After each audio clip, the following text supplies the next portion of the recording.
Aupa? Baina zer da hau? Ah! Bai, Gaztezuloko galderak.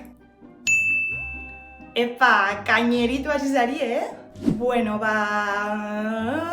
zango dut... Odei Barroso. Venga, bai, Odei Barroso.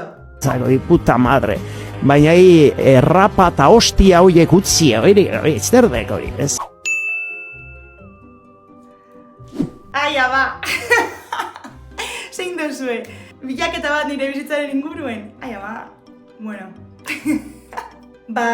Laburbilduz beste kontinente batera bizitzera joan. Eta ja, isilduko naiz. Historia hau kontatzen nahi baduzue, egitazue galdera gehiago. Oin momentuen ez dut gehiago kontatuko. Sorpresa handitakoa! Vale, ez dakit, esango dut kantu bat, kriston parranda ona bota gendun kantu erregaz Tolosako karnabal batzuetan unibertsitateko lagunikaz, super ondo pasa gendun. Eta kantu hori izan, gaz deitzen da. Da, Balkanetako musika moduan ez dakit ezagutzen duzuen. Kantaukot pixkat. Gaz,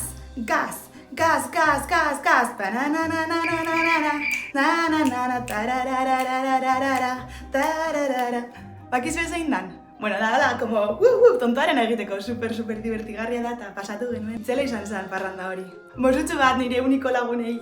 Eta niretzat hori oso polita da. Bale. Beitu, esango zut, udako hitz politena. Txosna. Bai ala ez. Kalimotxu erosten da gazta dana dakundana gazta. Bale, duda barik, jantzin igaz nire azken kartela pegatzeko.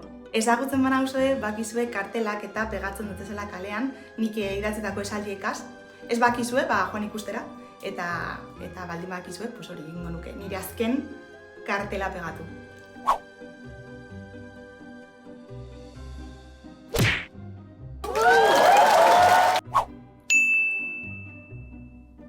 Bale, hau erantzuteko? Justo, beitu, etorri da, bera etorri da, itzen bizkat. Bote ban, bazekiela, berari buruz hitz egingo nuela, ez da? Noren fana naiz? Bere fana. Ez, baina benetan, banaiz bidaiatzearen oso fana, baina berea gehiago. Nola ez, beitu ze polita den. Bale, hau nahiko argi dekot. Nik normalian ez dut bideotan eta humoria egiten edo sketchak edo ez dut eziten, baina asko gustatzen jataz. Eta nik uste animatuko nintzakela olako zer egiten dauen norbaitegaz kolaboratzera. Ta esango nuke Unanue eta Aitor Peza. Normal. Bueno, eta hau izan da dana, eskerrik asko. Agur!